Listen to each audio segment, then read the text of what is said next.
What's poppin', everybody? Episode 58 of the Slip and Weave podcast coming at you. Got a really good episode for you today. I'll just start with that. The first thing I want to get into before we get into my guest for the week, I got to talk about this Lee Wood versus Mike Conlon fight. I mean, this was like one of the craziest fucking fights I've seen in a while, man. Obviously, Conlon dropping Wood in the first round, not just dropping him, but really hurting him. And especially in the first 3-4 rounds, it seemed like every time Conlon would land cleanly, that Wood was getting really hurt by it. He was reacting to it a lot. And that's basically how it seemed the fight went for the first 7 or 8 rounds. You know, Conlon easily outboxing Wood, as the way I saw it, through the first 8. Even when he would get him along the ropes, he'd Philly shell up real nice. He'd roll, he'd catch, he'd get out. He was just landing the much, much cleaner shots. And the truth was, Wood was taking so much punishment that I even, by, like the 9th, I was like, what is this even worth continuing? He can't win a decision. But Wood stuck with it. And then in the 9th, he started landing some harder shots. Put him down either in the 10th or the 11th. Put Conlon down in the 10th or 11th. So then the knockdown score had been even, but even at that, to be honest with you, it just seemed that Conlon was so far ahead based on the first 8 rounds that Wood was definitely going to need a knockout. And a lot of people, I just couldn't see how he was going to get that. He wasn't able to hit Conlon cleanly, on a regular basis at any stretch of the fight, even in the 10th and 11th, which he probably won, even the one that he didn't get the knockdown. So it was just like, this was one of those fights. And then, obviously the conclusion of the fight, there's about a minute and a half left. Wood gets Conlon on the ropes and lets go of this flurry. And all of a sudden, Conlon just falls back, goes through the ropes. And at that point, we're all just waiting, to make sure that he's okay. And it was really scary. It was one of those knockouts that was a little disturbing. You know what I mean? Just the way he went through the ropes, and we didn't see him on camera after that. He just sort of slumped through and disappeared. And then, was taken out, I believe, on a stretcher. There's been posts on social media and everything from him since then. So the good news is that Mike Conlon is healthy.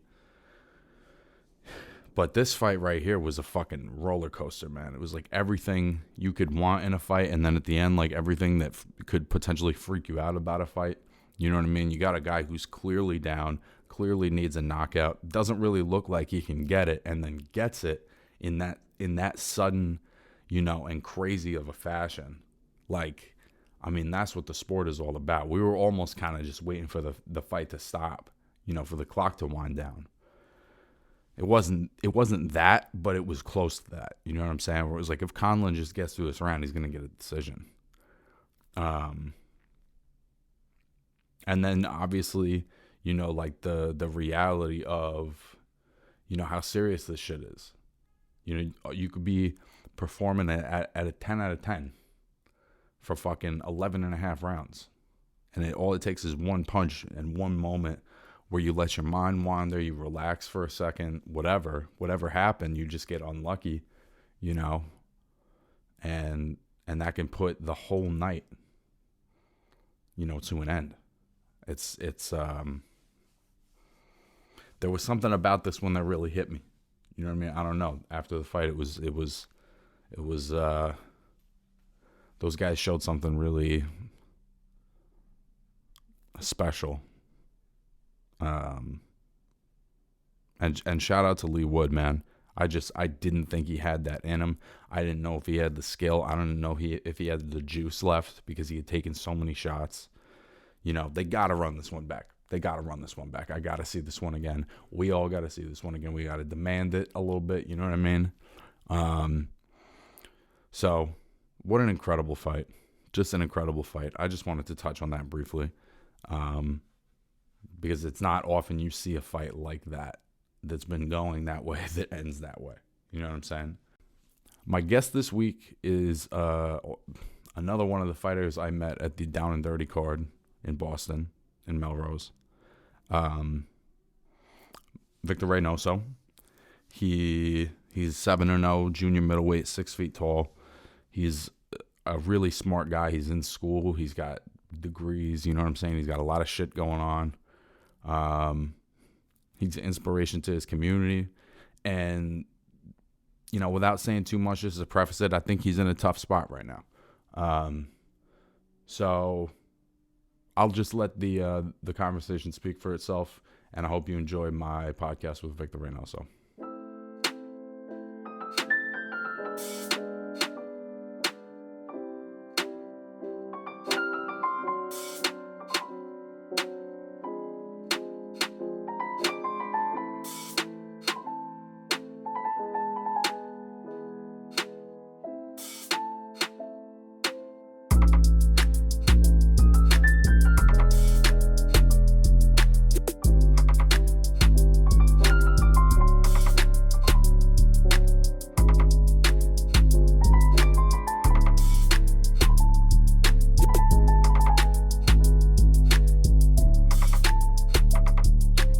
All right, Victor. Well, thanks for taking a couple minutes to talk to me, bro. I really appreciate it.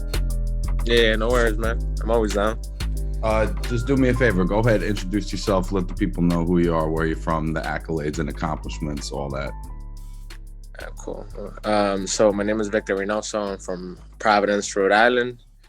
I'm 7-0 as a professional boxer. 5 KOs. And what else? I mean, I've been to, amateur, like I said, been to Olympic qualifiers several times. Been to nationals and stuff. So I've kind of been around a little bit, you know.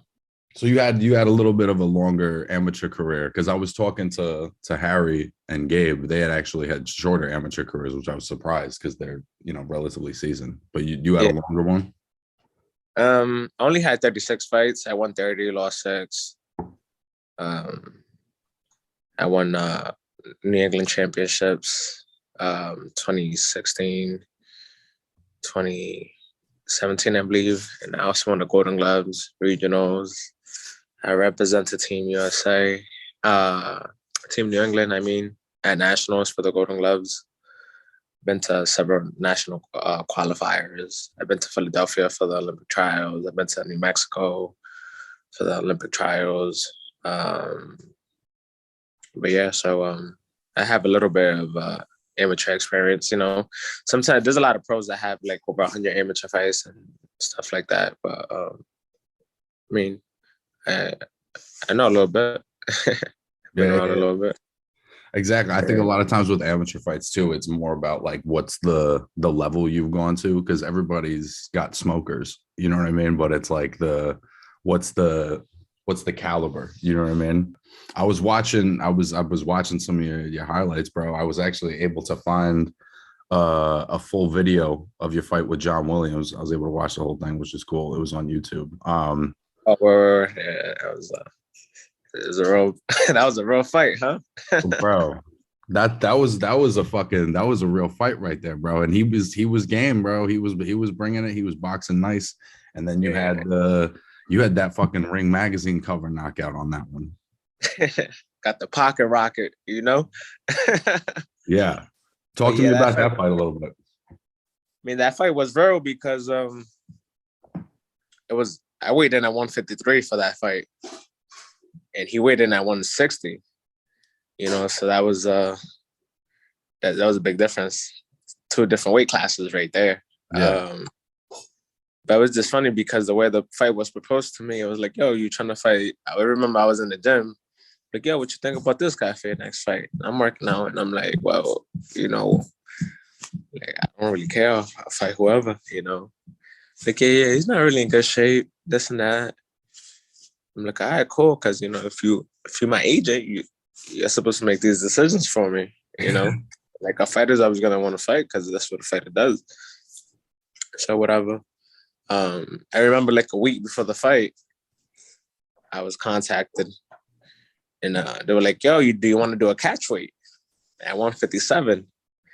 So in my mind, like I already signed a contract for a fight at 154. So I'm like, why am I gonna do a catch weight? Like, preparation is key to success, right?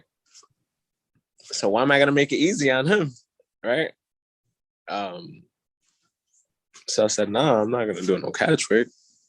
We signed the contract at 54. We fighting at 54. So then for that fight, I'm a big ticket seller, you know, where I'm from. Right. So I go to the weigh-in. I sold like a lot of tickets, like 200 tickets. I had like a whole bunch of cash in my hands or whatever. So I'm handing, you know, ticket money in, this and that. Then my agent pulls me aside, like, yeah, well, he's overweight. And then I'm like, okay, like, you know, sometimes people are overweight, like, you know, pound or two, you know, but you know, at that moment, like, you know, I guess I was kind of naive. But he was like, yeah, man, he's overweight. He's at 160. I look at him, you know, like I don't even know what to do at this moment because in the back of my mind, I don't know what my options really are. You know, I don't know if I'm gonna get paid, if I don't fight. I don't know how everything's gonna go about, but I just know that I sold a lot of tickets, and if I don't fight, I'm gonna have to be responsible for returning these tickets, you know. Um, and I walk over to my trainer. My trainer's crazy though. So I'm like, yo, he's over he's at 160. My trainer looks at me, he goes, so if he said it like this, so if you're at the club and you're with your girlfriend and a guy that's 6'7" walks up to you and tries to take your girl, are you gonna be like, yo, hold up, you too heavy, I can't fight you? That's a good way of looking at it. It's funny because that's true, like, you know, like real life, like, you know, I grew up in the hood, so like, what you mean, like, you gotta handle whatever you gotta handle. So that was my mentality for the fight. But as I later learned, you know, that's also a strategic way to build a fighter up, and there's also a business out of boxing, you know. Right. Long story short, you know, they're like, yeah, well, you get paid $100 a pound, this and that. So what you want to do? Everything's up to you, like, you know. So I said, all right, cool, we'll fight. They're like, yeah, yo, he's out of shape anyways. So I'm like, all right, whatever, let's get it. Like, there's no turning back now, you know. Right. So it's funny because at the weigh-in, I weigh in 153, and then he weighs in 160. I'm a little taller than him too, you know. Yeah, I was gonna say that too, because that was the first thing I noticed was you were a lot naturally bigger than him. Like you got a bigger frame, you're taller. You know what I mean? Like you're obviously a naturally bigger kid, but he didn't look like he was working to cut weight or to make a weight. You know what I mean? Yeah, not at all, not at all. So then at the weigh-in, he starts talking shit. I'm like, oh yeah, so that kind of gave me a little fire because, you know, it is what it is, you know. Well, it starts off, it's like he wasn't a man of his word, you know? It's funny too because at the weigh-in, I mean, when the fight night comes, and usually like, you know, I have people that walk out with me. So for that day, it was just my trainer that walked out with me, and I think it was my agent. But usually my agent doesn't walk out with me. It's usually his son, you know. But for that fight, he didn't walk out. And you know, I was in the back, I was in the room, and then like, oh yeah, no, I'm not walking out because we got back-to-back fighters, and so like I didn't really pay mind to it. You know what I'm saying? Like whatever. So boom, I walk out, I get into the ring, round number one starts. As soon as I throw a jab, I get clipped with an overhand right. Bow. And then like you can see in the video, I may be the taller opponent, I was getting rocked. You know, like Yeah. even with a jab, you see the power difference. Like you see my body shaking after getting hit with a jab. So like it was just crazy because that day, like, it was like the first time I heard white noise. Right. Yo, because I had so many tickets, I had everybody out there, you know, and all I hear is like, "Whoo ah!" Like when I'm getting blasted, and I've really been in a predicament like that, you know. So at that moment, I had to make a decision, you know, and I knew I was in deep waters, you know. So I come back to the corner, and by the way, I have Rhode Island Monthly. I have them there writing a story on me, you know.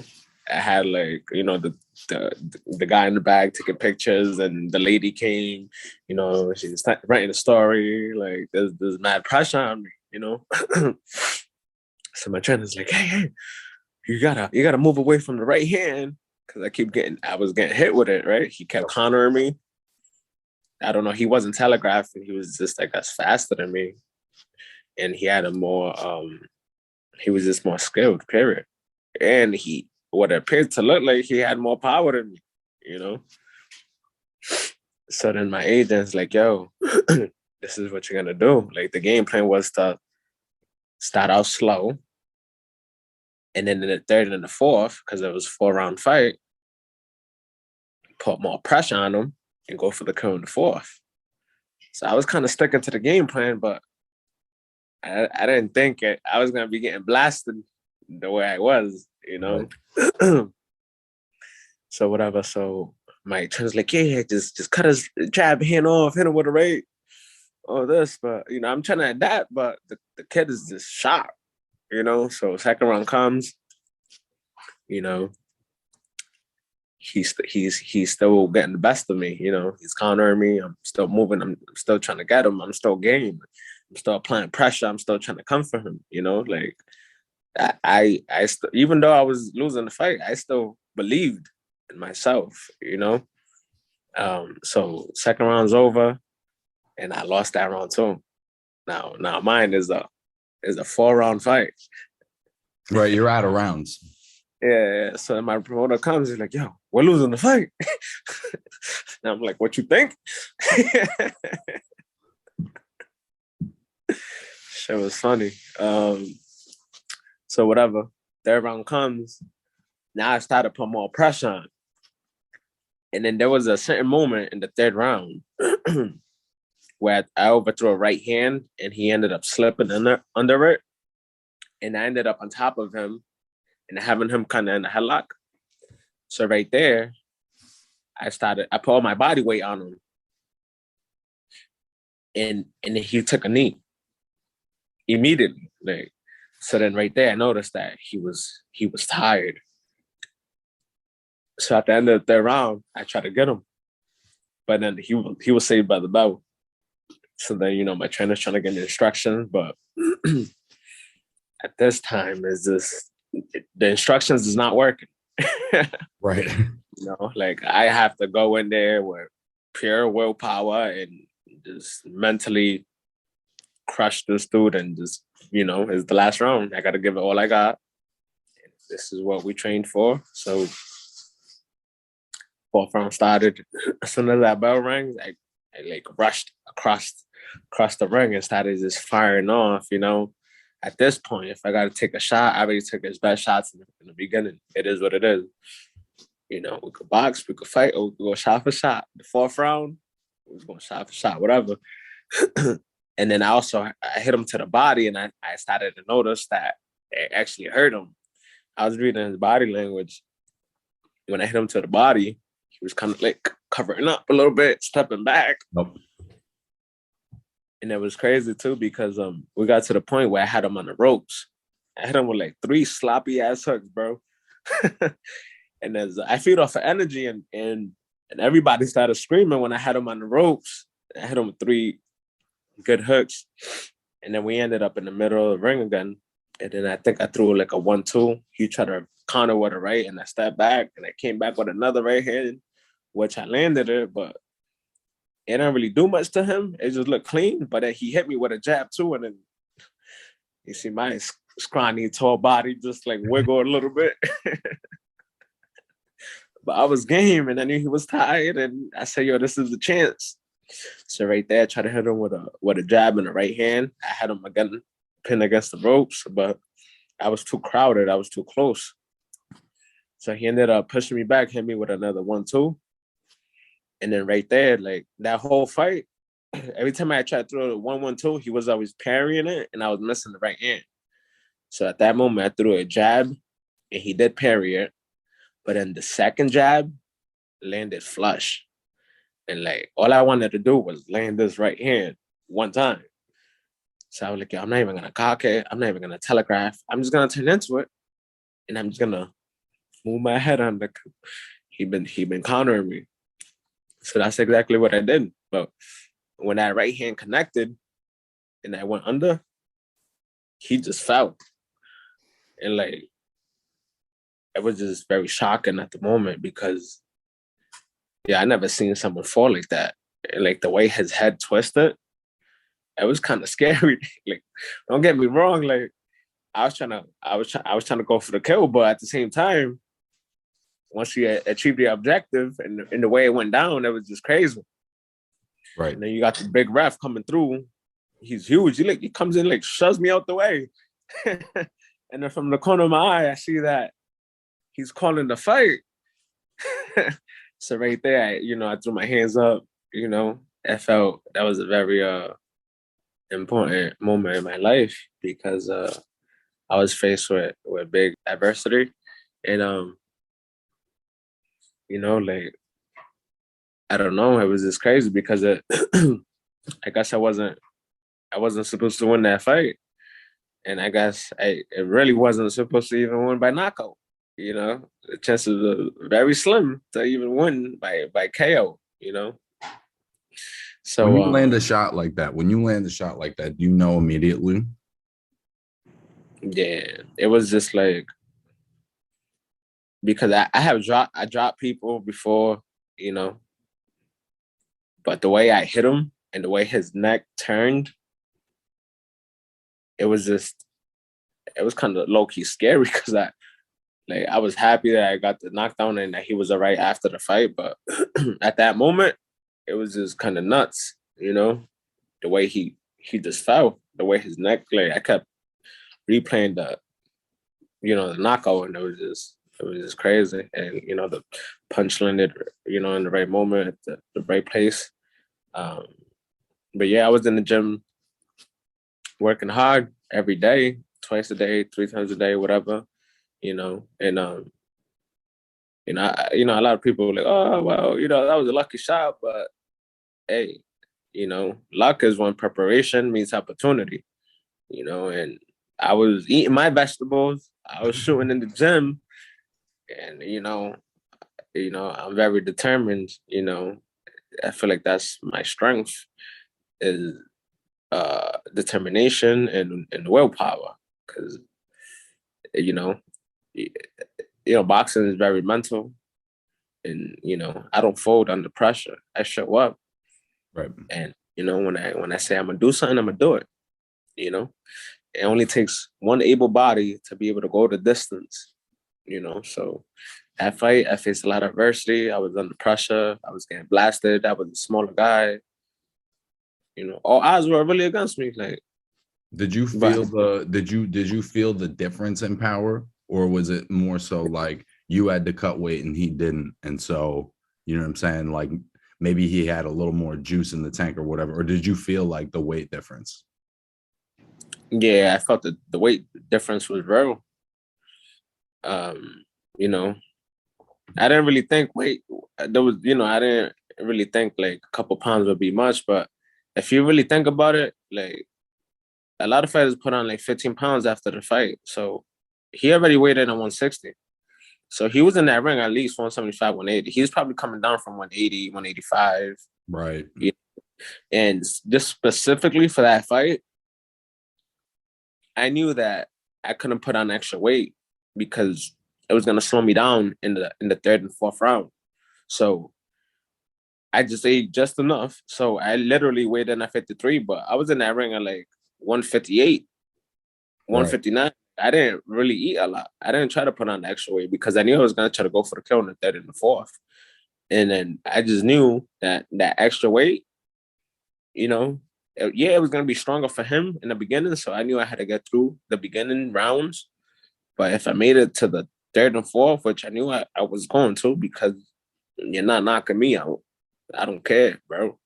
Um, I knew that I was gonna have a better chance because I was gonna be the more agile fighter, you know. So it was just all tactical at the end of the day, you know. Right.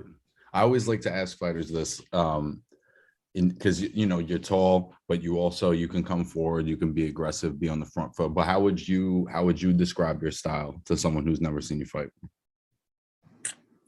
I mean, it all depends. It all depends what fight you're looking at. I like that answer. My opponent, what's going on. Like, at that moment for that specific fight, I was still getting a lot of rust off, like I was still stiff, I wasn't as fluent as I am now, you know. I didn't have as much experience. Like when I first started boxing, I was very fluent, I was smoother. I took some time off from the college, whatever, but right now I got I got everything back. I'm more fluent. I got good footwork, good head movement. But like a real champion adapts to anything. Sometimes I fight someone who may be the aggressor. So now I got to stick and move, and then catch him coming in. Sometimes I got a fighter that is just trying to outbox me because he's taller. So now I got to cut the distance, cut the You ring fight off. anybody that's taller than you, though? Yeah.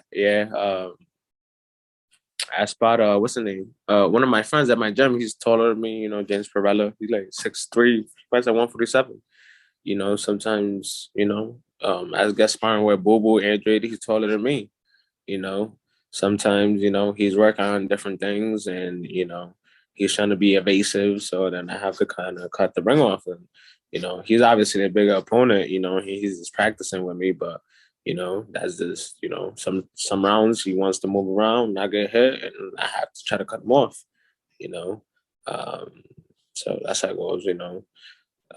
Sometimes when I'm sparring Mark DeLuca, gotta like keep him on the outside or at least try to, and if when he gets in, it's like, all right, man, well, I tried. Now we're gonna fight. Right. you know. Um, Talk to me but about yes, being in there with Boo Boo, bro. How was that? it was cool, man, because I'm able to pick up a lot of every time I fight somebody, I try to I try to pick something up from them. He has a very different style. He makes it very difficult for fighters to hit him. Awkward. Yeah, and I'm tall and long like him, so you know, I've been sparring him for years, literally since the amateurs. He actually took me to my first world championship camp out there in Florida when he was ready to come fight in Providence, homecoming. So it was a dope experience. It was very priceless because um, that meant the world to me. Took me out there. I stayed with him and kind of I learn what it takes to be in a championship camp and what you got to do. I think he was fighting Suleki for that fight. So it was a cool experience. It was down in Florida. I think that time I went and met King Kong too in Miami. So that was a dope experience. So and actually that happened after the John Williams fight, and I think he did it out of love because after that fight, it was just weird because after that fight, there's a lot of people I don't know, but it's just a lot of people just walking up to me telling me that I got set up for that fight. So it's kind of hurtful to hear once representing a certain entity, you've For been the John representing. for the John Williams fight, you're saying? Yeah. So it's kind of whack to hear that because I didn't really hear it from one person. I didn't Why were stop people hearing. saying that? Huh? Why were people saying that? I don't know. They were like, yo, like that could have had a like I didn't really do my research on them. Like I just don't do that. Like it was just funny because in the amateurs and nationals, like when you gotta fight somebody, like Right. It's not your especially the time call. I'm It's not growing your up. call. Yeah, you got to figure them out in the ring, because it doesn't, yeah, you could try to watch film, but in reality, there wasn't film. There wasn't much film when I was out there in nationals and stuff. There wasn't really much film on people. So, like, you got to figure them out in the ring. And then sometimes when you did watch film, it was totally different because, yeah, a whole different type of opponent than Right. who he was fighting. So styles make fights. You know what I'm saying? But I just, a lot of people are like, oh, well, he has a whole, you're like, oh, yeah, that kid had a whole national pedigree. He was like ranked #1 in the country at a certain time. The big mismatch and the weight, and they were like, yeah, I would ask yourself, Vic, if people really cared about you, would they allow you to take a fight and face the fighter at a whole different weight class? And they were like, pay attention. Like, if you look at professional fighters, pros, nobody does that in the pros. The elite fighters, nobody does that. Even when Mikey Garcia stepped up to fight Errol Spence, they weighed in at the same weight. Although he moved up 2 weight classes, they were still on that same weight at the fight night. I mean, at the weigh-in. You know what I'm saying? So I just had a lot of thinking to do after that fight, and I felt like it just felt weird, like I felt weird because I felt like if this is true what people are saying, like, whatever trust or confidence I did have, it was out the window. You know what I'm saying? Like, I feel like I've been living a lie, or like. It's understandable too, because I mean, in your mind, like you said before, you're a fighter, right? If you weighed in at 180, you'd think about it. You know what I'm saying? But it is kind of the job of everyone around you to say, like, maybe this isn't worth $100 a pound, or whatever the case may be. But I think ultimately what that shows too is like your drive. You know what I'm saying? Even with those things stacked against you, it's like you're gonna find a way. Yeah. You know what I mean? I just lacked a little bit of guidance and just education on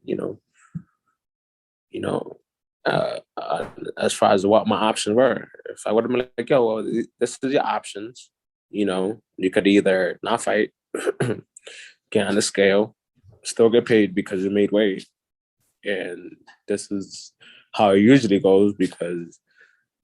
I could have received a lot of recommendations on, all right, well, I recommend you not fight him because he's over at the next weight class, So if I really want you to be successful and build you up, like, this is basically a tough fight to get through. That was what, fight number 3 for me, So like, even if you look at all the greats, like Mayweather would have never been Mayweather. Mayweather would have been fighting Mayweather early in his career. Or if he would have been fighting guys that were almost 10 pounds heavier than him. Yeah, so so I just had to, humble myself and just recalculate everything. And although I was hurt, I still try to I still tried to work with people and try to make the team stronger. Maybe I realized maybe I was doing something that I shouldn't have been doing. I don't know. I was just I do a lot of self-reflections on myself. I learned that from my middle school, San Miguel. Sometimes during conflict, you try to, re-go through everything in your mind, see, what you did wrong, hold yourself accountable, see what they did wrong, and maybe what are some things that you could have done different that could have changed, the outcome. You get what I'm saying? So like, I try to do that. I try to build with people, and I just try to be 100. But boxing's a dirty game, bro. It is what it is. Were you not advised either way, or like, and what I mean by that is like, once he weighed in, was somebody on your team like, yo, you should fight, or was that just not communicated to you? Was it ultimately like you just made the decision for yourself because you felt like, all right, I'm already here, all the tickets are sold, the seats are filled, da da da. You know what I mean? Yeah, I'm going number one. I don't really know my options, Right. So the only thing I was just asked, they're like, yeah, well, he came over overweight, and if you want to fight, you can fight, or is everything's up to you. That's how vague it was. I wasn't like, all right, cool, listen, you can fight, or if you don't want to fight, you can still weigh in and you get paid because you held up your end of the bargain, and you're still gonna get paid. But there's a conflict of interest also for the promotions, because I just sold over like $10,000 of tickets. So if I don't fight, he don't get paid. So it's not really in the best interest of promotions to not have me fight. You get what I'm saying? So Yeah. and I'm over here worried about the people that bought tickets to come and support me. Damn, like, how am I gonna be able to give all this money back? Are they gonna get a refund? Like, I feel like everything fell on me, and that's not what a team should be like, Especially when you're about to go to war, this is a difficult position to be in, like trying to think about these things strategically when you have already, a difficult job ahead of you. Yeah. So ever since that fight, I just started reaching out to a lot of my professors, a lot of them from the San Miguel school, people who, older veterans, and, lawyers or whatever that had experience, just life experience and how to deal with situations. And, just from that day on, I started um, to seek counsel, because I'm the face of Team Reynoso, and people get the understanding that when they're talking to me, they're just talking to one entity. But I seek wisdom. Wisdom you only get with experience.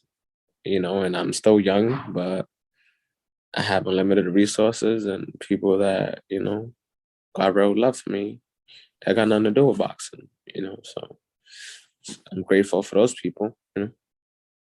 That's awesome, bro. I want to go just real quick. I want to go back to something you said before. You said that you took a break from boxing because you went to school.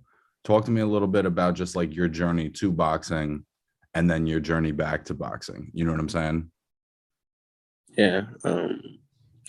Well, that was before I even turned pro and everything, but I just took some time off because I didn't know if, I wanted to go to college. I want to experience that.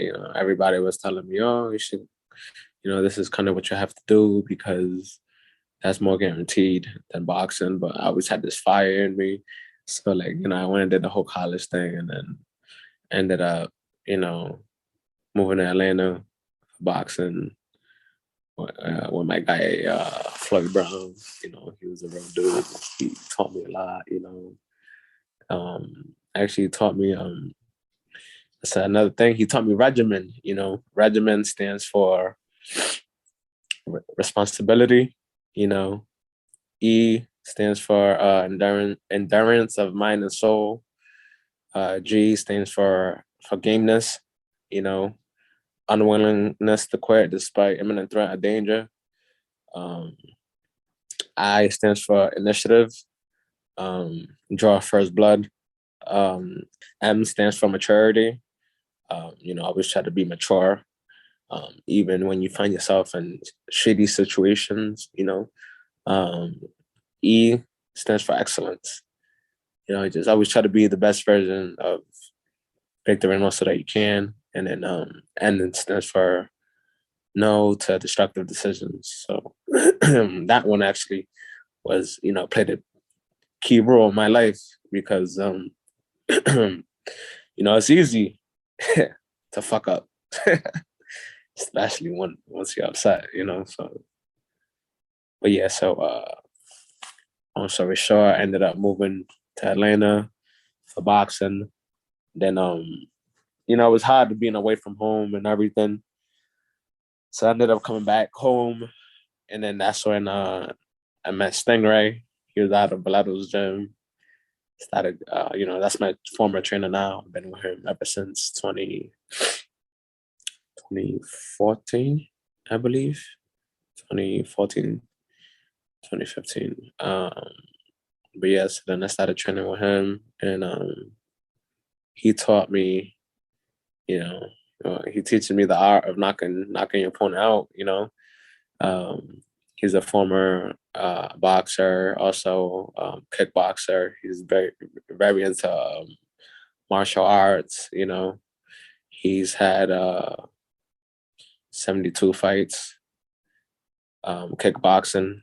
He won 70 by KO. He had one loss and one draw. Jeez. And he also found the Mike Tyson undercard. So it's pretty dope. I was actually seeing the posters because I just met Mike Tyson like on Thursday. Actually, I went to the Golden Gloves finals, and he was out there, and No I got to shit. meet him. Yeah, so that was pretty cool experience. And my trainer was like, "Damn, man, I brought all the articles. He got the first Mike Tyson magazine. He still got it he got it laminated and everything, so it still looks like brand new. He has the fight cards on paper before. Like fight cards were actually on TVs. They were Right. actually like, posters and stuff. It was like so ancient. It's like 37 years old, So it was pretty dope, and yeah. So that was kind of a cool experience, very inspirational. And actually that I met I was in training camp with Lennox Lewis, another uh he Yeah, was bro. last. Talk to me about that, man. Harry was telling me a little bit, but tell me some more. Tell me your version of that experience, because that seems like that's like the college of boxing right there. Yeah, definitely. It was cool because I was able to pick his brain, you know. But yeah, Lennox Lewis was the last undisputed world champion. It was cool because in 2022 I met two of the craziest heavyweight fighters ever.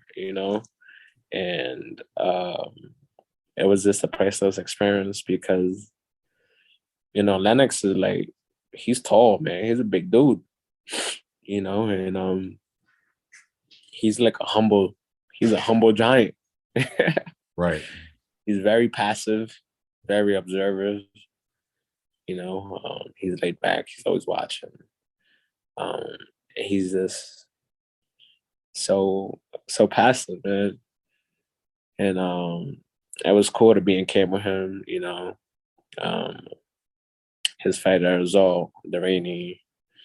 He's I feel like everything was just kind of cool because everybody over there was just so humble, respectful. Um, strength and connection to Coach Steve. He was dope too, man. He's funny. um, Gabriel, he was just an awesome guy. He always kept his word. Word is bond, bro. Um, he made sure he took care of us. Everything was cool. It was dope because this is my first like official camp where I was getting paid, so that was kind of cool. Um, and he made that priceless experience for me. Um, it was dope being in Canada. His brother Steve. His brother's name is Steve also. That dude was very down to earth. Good people, good intentions. But yeah, Lennox. It was cool because he was like, yo, he was like, you have to, you got good movement, good reflexes. Just make sure you always move. He's doing like this with his hand, and then he was like, what does it mean to float like a butterfly? So I'm over here trying to give him an educated response. Because I see he's very intellectual and knowledgeable. So I'm like, well, to float like a butterfly means, to be smooth, to, kind of glide. Like, yeah, man. Yeah, man. Because, he's Jamaican. He was like, yeah, but a butterfly, you never know where it's going to go. And I was like, Wow. oh, That's yeah. heavy. That's actually kind of heavy. Yeah. So like, I was like, damn, that was so simple. I'm over here trying to overthink. Right. Was there any other little nugget that he dropped on you that stood out when, you know what I mean, from that experience? Um, I feel like he just empowered me, you know. I asked him, you know, I said, because I met his son too. His son was there, and I'm like, oh, what's your like thoughts on education? Like, do you want your son to be a fighter or like what's up with that? And he gave me a big spell. He gave me a big spell, man. He said, education is everything, man. You know, and he just talked about like real life issues and from his experience. And he says that education is it's basically no one could take that from you. You know, the more knowledge you have, the more you know, the better you're able to advocate for yourself and defend yourself from being in sketchy situations. And that means a lot to me because I'm still in school. I'm at Rhode Island College. I'm a political science major. I got straight A's last semester. Let's go. I got like 2 more classes to finish my bachelor's. I should have actually been done, but I just want to bring my GPA up because I kind of want to apply to the nursing program after I graduate. So, but yeah, that was dope. And before we left, he actually came to our Airbnb. So it was funny because when I left off, I had printed some posters that I wanted him to sign so I could donate to my gym for the kids program at my gym. And then the last day of sparring, yo, can you sign this? So I could take it to the kids. And he was like, yeah, I got you. I'm in a rush right now. I'm gonna go to your house though after. I said, my mom was like, the last undisputed heavyweight champion is gonna come to our crib. I was like, nah, he's playing me. Right. Said, nah, he's playing me. If anything, I just don't give this to the gym, whatever. So it's funny because I go home, whatever. We're chilling. I'm looking at the time. It's 8 o'clock, nothing. 9 o'clock, nothing. 11 o'clock, nothing. So then I was like, damn, he must have been tied up, because you got bigger fishes to fry. Like, you got mad things you got to do. What you mean, bro? Like, Um, so whatever. In the morning, we're leaving. So like, our friend Abdul, he's like 30 minutes out. I'm over here washing my coffee machine, and my phone rings. So I go to my phone. It says Lennox Lewis. Oh shit! Like, yo, Harry. And he's like, yo, man, what's up? I'm like, yo, what's good? I'm like, you guys, how much time you guys got left? I'm like, yo, we're gonna leave in like 30 minutes. I'm like, all right, cool. He was like, yo, send me your address. I sent him the address. I'm like, yo, you know what? I'm actually like 5 minutes away. I said, oh, word. So it was dope. He came through, he came in the house, signed the posters, and he gave us good feedback, on just the overall camp, which was dope. He didn't have to do that. We got to ask him a lot of questions there, I still have plenty of more questions I'd like to ask him, but it was just cool, that he was able to do that, which was kind of the cherry on the top, out of that whole experience, That must have been so crazy, bro. Especially like guys our age too. When we were kids, he was literally the champ. Like that was back when like there wasn't 17 belts for guys to get. So there was a champ still kind of, even though there was multiple belts. But he was also like, I mean, to be honest, he was like the opposite of Mike Tyson in his prime. Mike was so like crazy and animated. Lennox is so, like calm and stoic and like, yeah, you know what I'm saying? yeah, He's the complete opposite. yeah. But yeah, that was a priceless experience, man. And like to actually think that like we were like the only kids from United States. Well, not kids, but the only boxers out there in camp was kind of dope. Like wow. Right. Like, so that was, I don't know, I was just kind of stuck. Every day I was like waking up like, we better go see Lennox right now. We really in camp with Lennox. So it was dope, And shout out to Steve, the conditioning, strength and conditioning coach. He made everything a lot, he made everything real good. Everything was funny. Um, and it was good, just competitiveness from Zolderini, from Harry, we was able to spar, punch each other in the face, cut out the ring, laugh, you know, uh, use positive constructivism for each other. Like, it was just dope because there wasn't no animosity, there was no tensions, like, it was just priceless. Yeah. Incredible, bro. That's one of those experiences you're gonna have with you forever. So talk to me a little bit too about like, where do you see your career going? Where do you see yourself in 5 years, and how do you see kind of some of the other things you're learning outside of the ring, playing into that after? God willingly, um, I'll be world champion, man. I don't got time to waste. I'm 28. You know, I'm 7-0. COVID played a big role Yeah. into slowing Ray down. Then after COVID, I guess I only fought one time. Then my contract was up. I was trying to get fights. For some reason, I wasn't able to get fights in New England. It's kind of whack because I don't really know much about law. So I try to bring my contract to someone who does know about law. You know, they told me, what my contract actually was and how to get out of it because it wasn't in my best interest. And I asked questions concerning COVID, if there was any type of extensions or anything like that. And they said no, there wasn't. That was free to reach out to other promoters and try to get in contact with them. Um, you know, I had to wait. There was a 30-day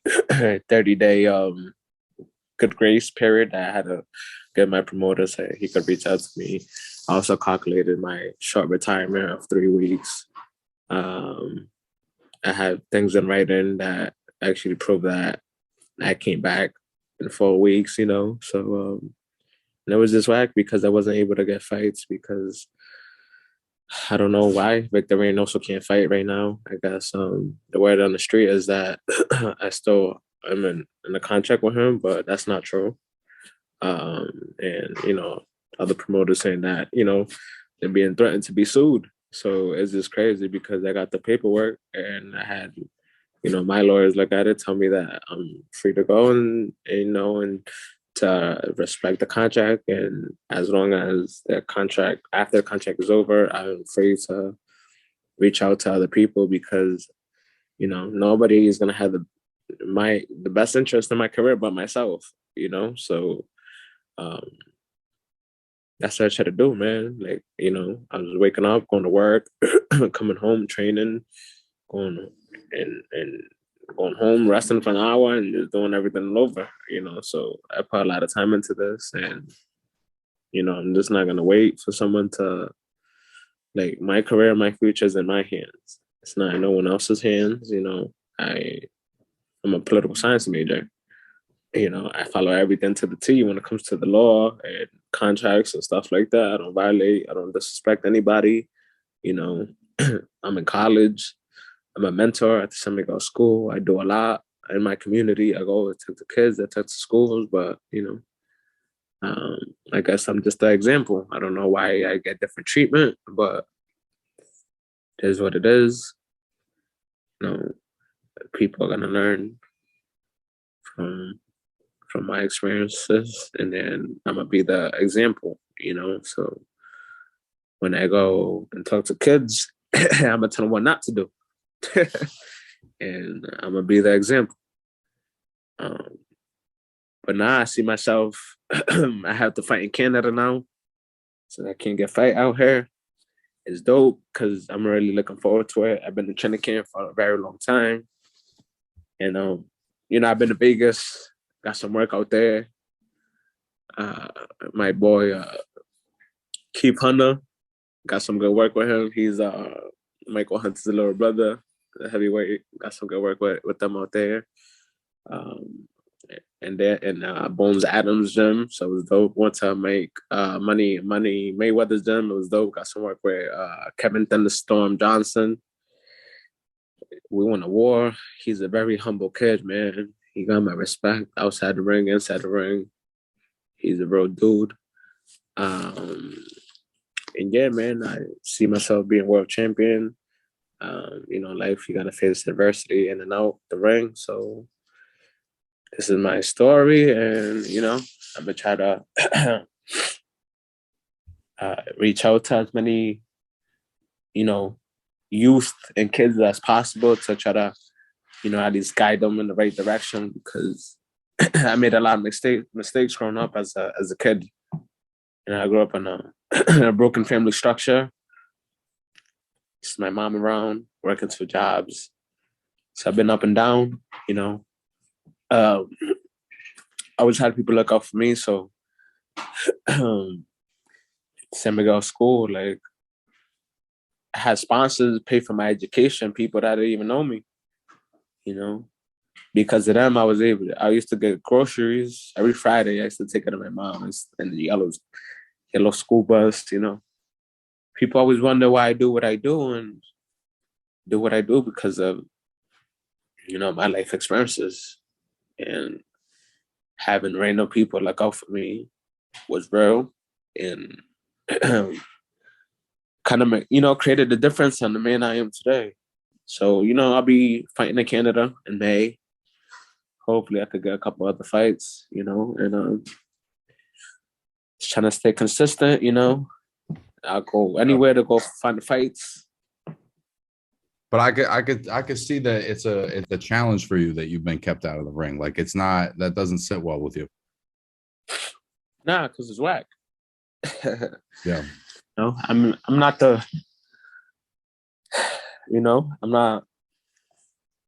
I'm not an angel. I have a strong character. I believe in myself. I have high confidence in myself. I read a lot of books. That's where my confidence comes from. I'm not the first person to walk in this path. And unfortunately, I'm not going to be the last. So I got my confidence from books. You know what I'm saying? Just because, you grew up, the way you grew up doesn't mean that you can't be better. Like Malcolm X, he said prison time. He was in feds. Martin Luther King got locked up a couple times, Thank God I haven't been in jail or nothing. That's really been destructive to my career. Thomas Jefferson started a whole revolution. And that's, the basic pillars that we stand on today, American government, so I know a lot, and I have a lot of people that I could pick their brains, Shout out to Irvin Ogando. He was, really strong stone for me during my tough times. Yeah. Well, talk to me a little bit about some of your upbringing, and how does that kind of motivate, what you're doing now?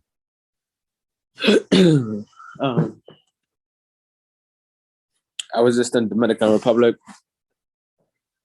I got to see some of my family members. That was dope.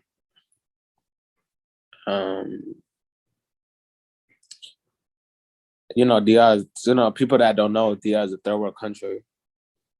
As a kid, I grew up, where my mom and my dad, I had kind of a little bit of both lives, sticking more to my dad's side of the story is, and me growing up in there, like, it was just real because like, I literally used to shower out of like the big blue barrel, discolored, room. There wasn't no money for the paint walls and stuff like that. Like, regular shower, you turn the knob and water comes out and you're able to put the water cold or warm to your liking. We had the shower, we had the knob, but there wasn't no running water. There wasn't no cold, there wasn't even no cold water, The water was in the big blue barrel that we filled up one time a week, and it lasted us one whole week. And we used, I grew up loving chicken noodle soups, and just the plastic bowl and containers is what we used to shower with, Sometimes we'll cut a gallon of water in half and use that as a handle, and we used to shower with that. So it was very, just running around as a kid. I used to be very athletic. DR is known for its great climate weather. It's always sunny out there. I remember being thirsty as fuck. Coming inside the house trying to get some water, and the water was just warm. The ice was melted because there was power outages were just common over there. Even if you paid your bill, if you don't have a what is it, a little power box, and then when the light left, you was asked out, So we had to wait for the electricity to come back. It's still like that to this day, at my grandparents' house. What else? I used to like watching Dragon Ball Z. I used to love watching Dragon Ball Z. That was my shit, bro. Yeah, that was the shit. That was my shit. Yeah, bro. And I was so heated one time, bro, because I used to love watching it. And I remember Goku was getting ready for a spirit bomb. Dragon Ball Z, they do mad talking, so I'm just like, damn. It's like three episodes. They're waiting. He's still like grunting with the shit above his head. Yeah. But when he's finally ready to blast them, and then we lose power. Oh. Goddamn.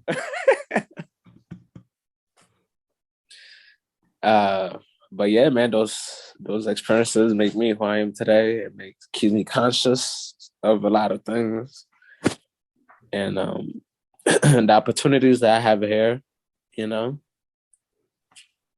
think like stories like that are important for people to understand, because all they see is the end result of you guys being in the ring after all the prep, after you've weighed in. You know what I'm saying? The work is already done. You know what I'm saying? I don't think, for the most part, people don't understand the level of, challenges that a lot of you guys and female fighters have to go through, just to get in the ring and shit. You know what I mean? It's important. It's because it's special. It's like the one of the most resilient things that can happen.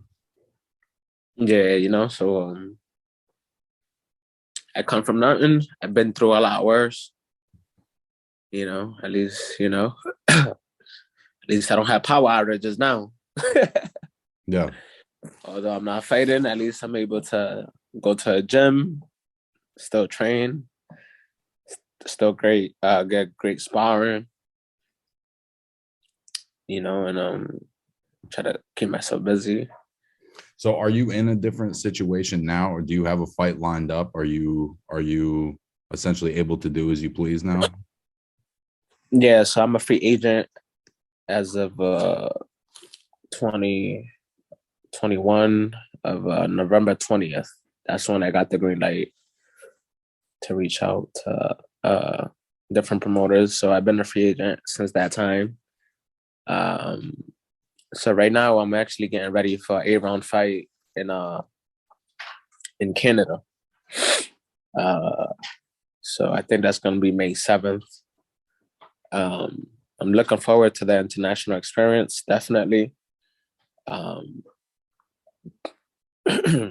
Looking forward to be around some real people, that made me feel real good out there, everybody was just kind of on the same page. And I'm looking forward to knocking out whoever I gotta knockout because I've been inspired by Lennox Lewis. You know, he gave me a jump rope. Sounds funny, but you know, I got that right next to my bed, so that always reminds me to keep pushing. Yeah, that's You know, beautiful, bro. That's beautiful. Because it's in your general weight neighborhood. They're doing the rematch between Jermell Charlo and Brian Castano pretty soon, or which is going to be yeah. for the undisputed title. Mhm. What do you think about that fight? How did you feel about the first one? How do you think this one's going to go? Oh man, that first fight was epic, man. It was that was a super fight, you know. Yeah, Um,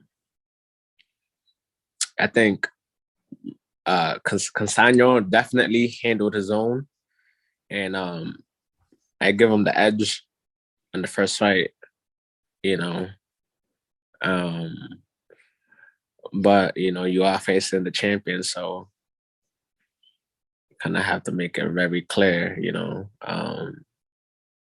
But I think it was, you know, for boxing overall, I guess it was good to give it a draw, I guess.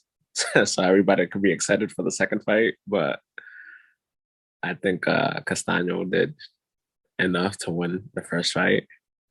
I thought he did too. I mean, Charlo kind of came on the last 3, 4 rounds, but it definitely felt like for the most part, Castano was kind of just bullying him to the ropes and hit him in the body.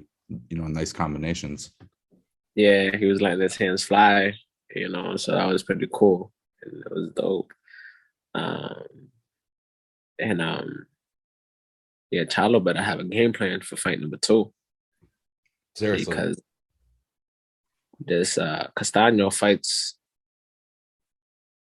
like he got nothing to lose. You know, he's not afraid to exchange. He's not afraid to catch one. he's got the And experience too. He has a I think he also has a draw with Lara with Arislandi Lara. yeah, yeah. Also got to draw Lara, so he's not no pretender. No, He's the real deal. You know, they just gave him his credit. You know, um, but yeah, man, may the best man win, and I'm definitely gonna be watching that fight. You feel me? yeah, that's like it's not in name, but I think in significance, that's like one of the best fights that's lined up right now. Yeah, yeah, definitely. So, yeah, I'm looking forward to that, man. What's your thoughts on it? My first thought is like, you know, Charlo, like he lost the fight to Tony Harrison, Yeah. and the rematch, he got the knockout, but he basically did the same thing. You know, he just caught him. And I Mhm. think if he tries to do the same thing in this fight, he's not going to make it. I think Castaño's he's been in twice with two of the best guys in the world, and he's Yeah. gotten draws. He hasn't lost, he hasn't won. I'm even with the very best in the world, so he's got that confidence. Like if I just one more, one more little notch, I'm gonna get this guy. So Yeah. I think Castaño's gonna get him, to be honest. That's dope. Yeah. And Yeah, he's that's a got good one. faster hands. I just think he's got more he can do, to be honest. Yeah. Oh yeah, what you think about Valdez and Shakur? Bro, I love this fight, dude. I love this fight. I especially like if we get the Valdez that beat Burchelt. I mean, this is like elite top level chess. You know what I'm saying? Like these are two thinkers. Yeah. Um, the only thing I don't like is that Valdez is a cheater. I don't respect cheaters. I hear that. Um, and I hope he's being drug tested because that's gonna affect his sake, you know, because once you're used to having a big advantage, now coming to fight a real fighter and knowing that you don't have an advantage is gonna break your confidence. And that's the reason why he's gonna lose. He can fight as hard as he wants. But if you know you've been cheating this whole time, bro, and you know now that you gotta do shit right, that's a game changer. You know what I'm saying? That's one of those psychological factors that are gonna break a man down when he finds himself in deep waters. Right. But may the best man win. I mean, but I feel you on the drug shit part, bro. It's like, you know, the stakes are so high in boxing, you know. Yeah. Really, to take anything to give you, I don't even think he took testosterone. I don't think it was like a muscle builder, but just any sort of chemical edge, you know, in a sport that dangerous. Like if you're bodybuilding, I don't know that I give a shit, but like if you're in a fight, that's serious. That's the difference between life and death, you know, to some extent. Yeah, definitely. Victor, it's been great having you today, my friend. Is there anything you want to shout out, anything you want to say to people before you go today? Yeah, there was an actual quote I fell in love with, you know, and that kind of it reminds me of me, you know. Strength does not come from physical capacity. It comes from indomitable will.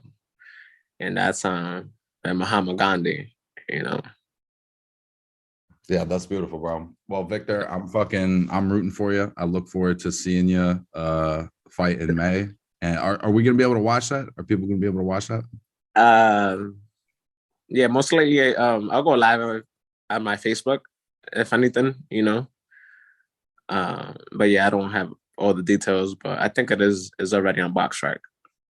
Beautiful. Yeah. Well, when it gets closer to the fight, come back on, all right? And we'll get an update on you before you get in the ring. All right, word. Yo, thanks for your time too, man. I appreciate you taking the time out to reach out to me and letting me, you know, speak on my story. And thanks for providing the platform to do so. So it's important, bro. I think it's really important, and I think that it's important that people know what fighters go through. Seriously. Yeah. All right, champ. I'll see you soon. It was great seeing you. All right. All right. Pleasure. Later.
So I got a text early this morning from my guest this week, Victor Reynoso, basically, you know, indicating that he didn't really get to say everything he wanted to say. So we're back.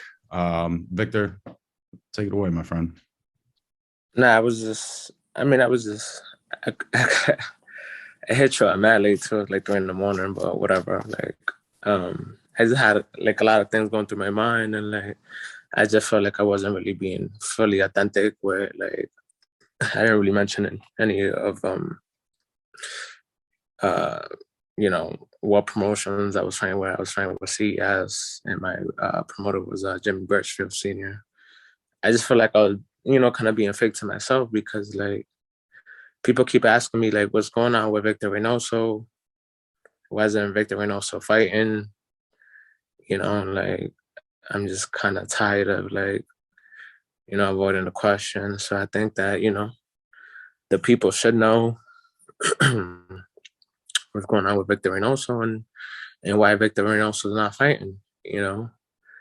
So it's kind of found my, you know, I found myself in a predicament in my contract where I didn't really know how to go about certain things. So I'm a person, I always try to seek counsel to tackle whatever situation is in front of me, you know. And I reached out to, um, professors of mine and, you know, elders for counsel and, for help with my situation. And they've been guiding me, you know, through these hurdles I've been in, I've been in the gym for a long time. I'm always posting. I'm trying to stay active. I'm always in the gym, always sparring. But the reality is that, I had one fight in June 19th. My contract was supposed to be over September 14th. Um, and there was other shows that was, being thrown by CS Boxing, Jimmy Birchfield Sr. And I wasn't contacted for those shows, So as far as our relationship and the type of relationship that we always had, it was, you know, he hits me up, he calls me, he tells me what, when I'm a fight, who I'm a fight, and when it's gonna go down, and what I gotta do. Several situations, try to advocate for myself, but the situation was always, his way or the highway. So I look, uh, you know, I look forward to speaking to, like, someone who is more knowledgeable in law. So I decided to, you know, have a lawyer look at my contract so he could tell me what's really going on with my contract. So the lawyer told me, oh, well, this is basically like, an employer-employee contract, nothing in this contract is in your favor, Um, so basically, you don't really want to be in this contract, and um, in order for you to grow, you got to get out of it. So, we came up with a game plan, and he said, yeah, just be patient, if he doesn't reach out to you, there's nothing that, you got to do. You know, he calculated all, the extra, uh, you know, time after my contract, which my contract was over September 14th. So there's a 30-day grace period where I would be in violation if I reach out to any other promotions. Say, like, yo, you got to respect this because this is on paper and this is just what you signed, which is kind of reasonable, And he was like, well, are there any other hiccups, besides COVID?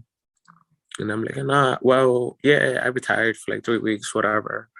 But thank God, I had everything in writing, and I sent that via email.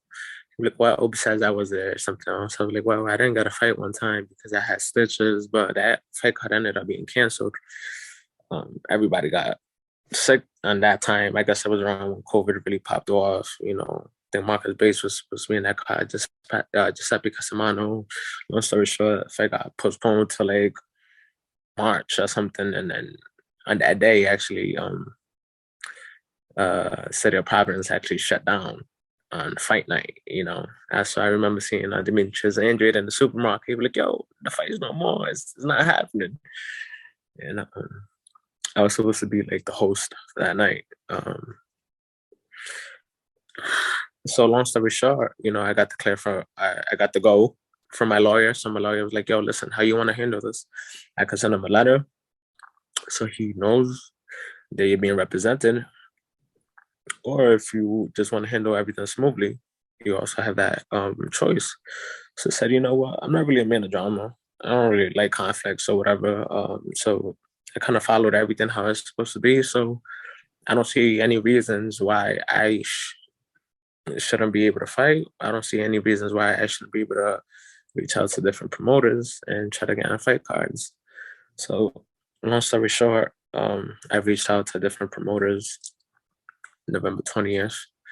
Um, they had asked me if if my contract was over. I said, yeah, I already had a lawyer like that. I got to go, this and that. They were like, all right, cool. Well, we'll keep in contact, this and that. Then I ended up going to Vegas.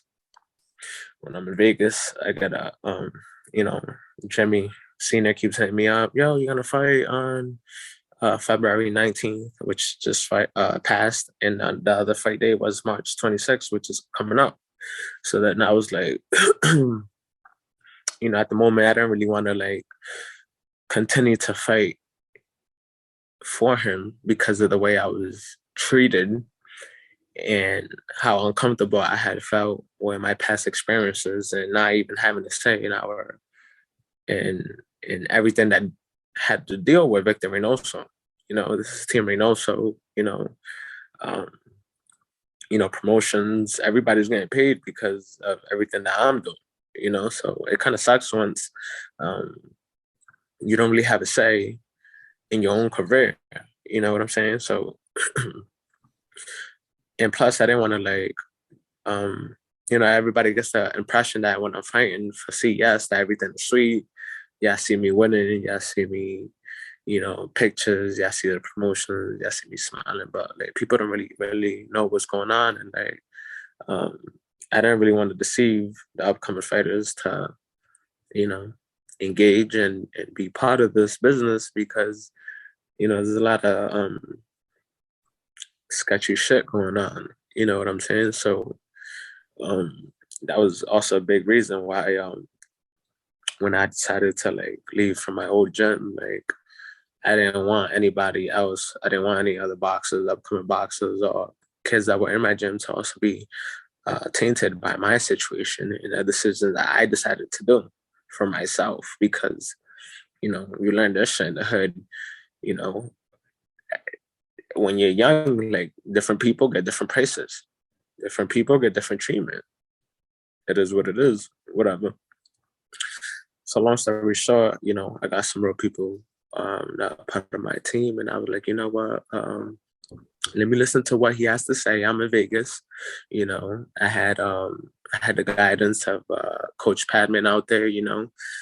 Shout out to Coach Padman for being a real dude, and his wife Cheryl Reeves for just being real people and guiding me through these troubles and letting me know my rights, as far when it comes to contract, because they know about contracts, and plus they're out there in the wild wild west. You know what I'm saying? Things run different out there, you know. Um, so whatever. She was like, yeah, call him up, and put him on speaker. I want to hear everything he got to say. So long story short, like, yo, what's going on with you? What are you doing out there in Vegas? He's asking me mad questions about who I know in Vegas, so I'm out there in Vegas. So I just figured I'd be real. It's no need for me to lie to you. Well, I'm trying to stay active. I'm worried about my career and I'm trying to look for other opportunities so I can continue my craft. He knows that the reason why I'm doing boxing is to be able to help my family in DR, and that, shit's real out there. So if I see I have a good shot at, being world champion or following this path in his career, that's what I'm gonna do. So he was like, oh yeah, I heard you were reaching out to different promotions, man. That's something that snakes do. And I started to get irritated, but I kept my composure. And I'm like, what you mean? How am I a snake? I'm not going behind your back. I had a lawyer look at my contract, but he was like, oh well, I have a lawyer too. And I'm not really trying to argue with nobody, bro. All I'm telling you is that I had someone who was knowledgeable that could interpret law to me, more clearly tell me where I stand as far as what's going on with my contract, because the situation is that a lot of the fighters, upcoming fighters, they're young, they're teenagers, they don't know much about law, and a lot of them are from the hood, bro. They don't have someone that stands up for them and advocates for them and lets them know what it is when coming to sign contracts and deals with these promoters that are knowledgeable and know exactly what they're doing. So I was just trying to say to him that, my lawyer gave me the green light to go and contact other promoters, right? Because if I'm working a 7 to 3 job, I'm in school, I'm putting a lot of work, all these expenses into my boxing equipment, which is not cheap, getting ready for my fight, getting my outfits together, I'm out here hustling, I'm selling tickets on the street, I'm walking up and down Broad Street, I'm reaching out to different businesses, I'm doing what other boxers are not doing. I'm very concerned with my career and the people that I have around that are supposed to be there to help to build me up, you know? He's like, well, it was your responsibility to contact me because your contract was up. Never in my life has it ever been uh a like as an athlete or like, you know, like never in, I'm pretty sure Manuel Ramirez, David Ortiz, when their contract was up, it's always, you know, the Boston Racing manager reaching out to them being like, yo, like your contract is out, what does he want to do? And my mind was You don't like, have well, to call. You don't have to call to confirm that, right? I yeah, mean, yeah, yeah, like it's not up to me. Like the burden of proof doesn't fall on me to reach out to you. right. Yeah, you know, like I'm part of your stable. You should know when all your fighters, this contract is up. You should reach out to them and be like, hey, listen, as want to let you know that your contract is up and you have options. If you want to resign, you could do that. And if not, then I wish you the best, you know? So, you know, it wasn't like that, you know? So he's telling me that I should be reaching out to him. I'll be like, yo, listen, it has never been like that. You always call the shots. When it came to ticket percentage and everything, you always wanted to give me 10% of everything that I worked hard for. You know, I kept my mind on the bigger picture. You know, I told myself I'm gonna see better days, and I'm just gonna have to bite this bullet for what it is. So let me ask you something, Victor. What was the reason for your inactivity? Were they just not getting you fights? They just weren't signing fights for you, and so you were essentially waiting for instruction from them while not being Oh, allowed. well, actually, there wasn't. I mean, when COVID happened, um, so he throws fights at the casino. So what was going on with the casino is that he's not making no money because most of his money comes from ticket sales. You know what I'm saying? So the fact that you can't have a crowd there, it doesn't make sense for him to put his fighters on because they're not making no money. So a lot of promoters were still like trying to keep their fighters active during the pandemic, you know, and though, you know, everybody I guess was taking losses. It is what it is, but that's what you gotta do for everybody that, you know, is signed underneath you. It costs to be the boss. Um, and then there was a fight later on in October. But just for everything that I was dealing with, you know, I was dealing with a lot of family issues. Um, you know, my grandparents, things like that, things that I spoke to him about that were like intimate to me. I was in school, I was going through, you know, some tough transitions, and I was like, yo, like it came down to the point where like I had literally went to his office and told him that I had to quit boxing because it was just a lot for me. You know what I'm saying? So and when I did decide to come back, it was like 3 or 4 weeks later, and I sent something in writing. You know what I'm saying? But after that, you don't really have a show till that Cranston fight card in June 19th. On June 19th, and after June 19th, he threw several shows. Was Victor Reynoso ever contacted to be any yo to get on the show? Yo, you want to fight? You want to fight? You want to do any of this? Like he usually does? No. So now with my contract being over in September 14 and then with all the extensions and everything, I'm like, well, I'm just gonna keep waiting until he calls me for the fights. And he never did call me. So now I have a choice to make. Am I worried about my career? Am I worried about my future? Or am I gonna stand for another man to dictate what I'm gonna do in my life? Right. You get what I'm saying? Like at the end of the day, like my life is in my hands. I'm gonna let everybody know that. Like my life, what I want to do is in my hands. It's not in no one else's hands. I don't care who you are. So, so long story short, I'm in Vegas. And he was like, well, you know, he's just upset because I had mentioned a lawyer. Like, I never said that, like I had beef with you. Like, oh, well, I can see you in court. And in my mind, I'm like, what you mean? I don't need to go to court with you. My contract is already over. Like, you're like in the rear view mirror. Like, why I gotta take you to court for what? I'm a free agent, bro. I got my contract. No one's above the law. So I should be good to go. That was my understanding. That was my understanding of my lawyer and everybody that's on my team, you know, on my uh, professors I speak to, the consuls, the people, the elders I look up to that I talk about, that are professionals in their field.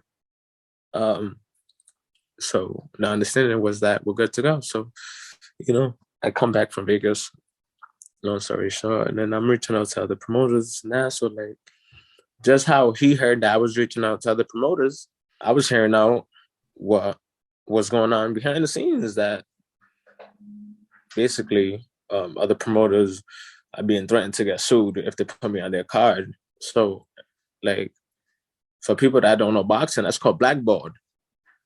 So like now Victor Reynoso can't get a fight anywhere else because you're stating that he still owes you a year, which is false. Victor Reynoso does not owe you a year because Victor Reynoso got in writing that his whole contract isn't writing that he's done. So, right? So formally, that's what the law is, right? So these promoters have been informed of my contract because I have sent them my contract. So the question is, after you guys have all the legal paperwork, why is everybody terrorized to put me on that card? What's going on informally that people are scared to put me on their card? Like, you know what I'm saying? So like, why is it that former fighters could never leave Jimmy Birchfield Sr. and CES? Why is it that this is a constant thing? Why is it that ex-fighters can't leave his contract and not fight elsewhere? Like, why am I still being haunted after my contract is up? Like I said before, like I'm in college, I'm getting my bachelor's. I just got straight this last semester. Like, I do campaign, for a lot of politicians here in Providence, Rhode Island. Like, I don't have a criminal record. I'm not no punk. I don't talk shit to people. I don't disrespect people. So what's going on with Victor Reynoso? Why can't Victor Reynoso fight? I'm not property. I don't belong to you, and I don't belong to nobody. You know what I'm saying?